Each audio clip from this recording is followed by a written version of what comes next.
Hello, karibu tena katika channel hii. Leo tutajifunza kwa ufupi maeneo mawili ambayo unatakiwa kusema hapana kama moja ya namna ya kulinda na kutunza muda wako ili usipotee wala kutumika hovyo. Na kabla ya yote kabisa, ninaomba kusema msemo huu. Muda ni maisha. Unapopoteza muda ama unapouchezea muda wa mtu, basi ndivyo ambavyo unayachezea maisha yake.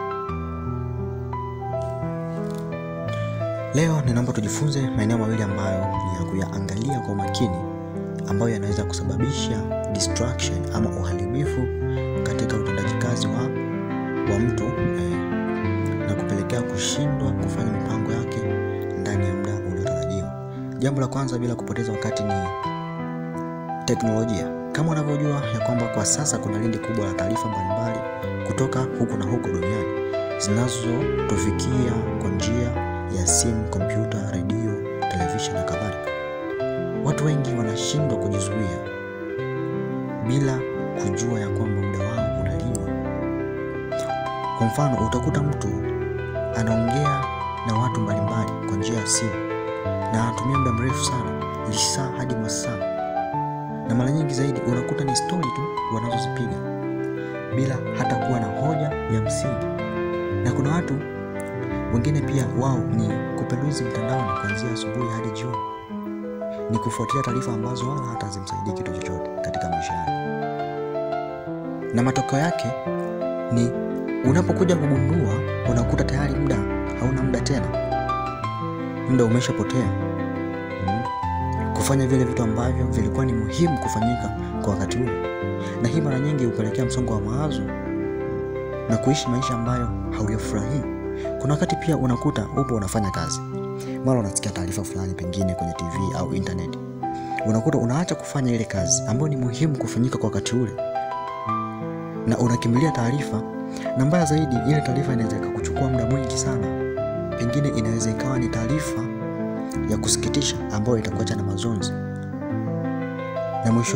Na mwisho kabisa itakuondolea umakini na ufanisi ambao ulitakiwa uwe nao wakati unafanya ile kazi.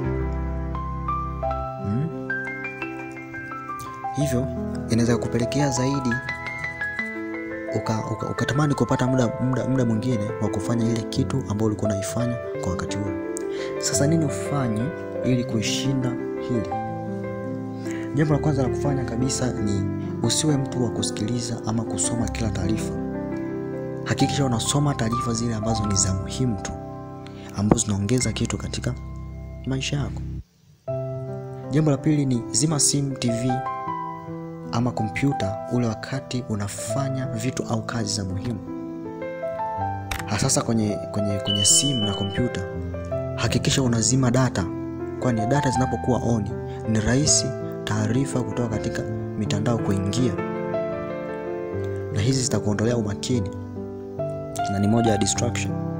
Jambo la mwisho kabisa la tatu ni hakikisha unazuia ile hali ya kutaka kushika simu au kuwasha TV ule muda ambao haujapangilia siku yako itakavyokuwa, haujapangilia ratiba zako, haujapangilia vitu ambavyo utaenda kuanza navyo mpaka siku itakapoisha.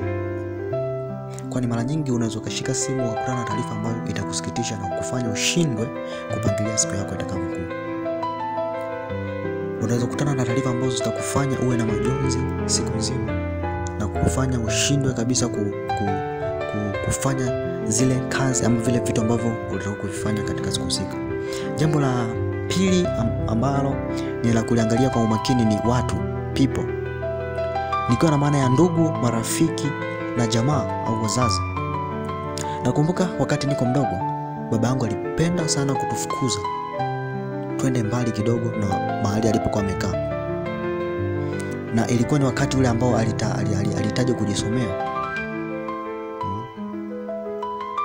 Na leo nimekuwa mkubwa, nimegundua kwa nini aliwahi kutufukuza. Kumbe watu ni moja ya vitu ambavyo vinaweza vikafanya uharibifu katika akili yako na kukufanya ushindwe concentrate. Na hii inaweza ikawa ni kutokana na kelele zao, mawazo au matendo au pengine hata mitazamo yao. Hivyo kukufanya ushindwe kutunza muda ulionao vizuri ama kutumia muda ulionao vizuri, hii inakupelekea kushindwa kufanya vile vitu vya muhimu ndani ya muda ulionao. Kwa nini ujifunze kusema hapana kwa watu? Nini umuhimu wa kusema hapana? Naomba nikwambie kwamba tukianza na marafiki. Marafiki ni moja ya kundi ambalo lina ushawishi kidogo, na ni moja ya watu ambao wanaweza kukufikia wewe kwa urahisi muda wote wanapotaka. Kuna muda unaweza ukawa uko busy na unahitaji kukamilisha mpango yako na mawazo ambayo umejiwekea katika siku husika. Lakini anapotokea rafiki anakuomba mtoke kidogo au umsindikize mahali au hata umsaidie jambo fulani, hii tayari inakutoa katika concentration, na hiyo hapo ni vigumu sana kwa wewe kukataa. Na unapokuwa umekubali tu, tayari muda wako unakuwa umeanza kuharibiwa, na hii inakufanya ushindwe kutimiza yale malengo ambayo umejiwekea katika ule muda ambao ulikuwa nao. Watu wengine ambao wanaweza kukufikia kwa urahisi ni wazazi au ndugu. Hawa pia wanaweza kukufikia kwa urahisi, lakini pia ni watu ambao wanaweza wakawa na access na wewe muda wote ambao wanahitaji. Aidha ni wanataka kukutuma au wanataka kukupa kazi ya aina yoyote. Ni rahisi sana kukufikia na wewe ni vigumu sana kukataa. Hii pia inakula muda wako katika vile vitu ambavyo ni muhimu na ulitakiwa kufanya na kuvitimiza ndani ya muda fulani. Sasa nini ufanye ili kuzuia watu wa aina hii? Nini ufanye ili kuzuia watu kukupotezea muda wako? Jambo la kwanza, tafuta mazingira ambayo si rahisi kufikiwa. Unaweza kutafuta mazingira ambayo utaweza kuwa peke yako, ukae mwenyewe ili uweze kufanya vitu vyako kwa urahisi, ufanye vitu vyako kwa umakini bila kuwa na distraction ya aina yoyote. Lakini pia unaweza kutumia alama ambazo zitajulisha kwamba hauhitaji usumbufu, do not disturb, ambazo unaweza kuweka katika mlango ila akifika tu anasoma kwamba do not disturb, na hii itakusaidia sana. Lakini pia katika simu, kama huhitaji simu ambazo hazina umuhimu wowote, unaweza kuweka do not disturb ama flight mode. Hii itakusaidia sana. Lakini pia jambo la mwisho ni unaweza kuambia wakupigie kabla ya kuja kwako. Unaweza kuambia watu wakupigie simu kwanza kabla ya kuja nyumbani kwako moja kwa moja kukutembelea.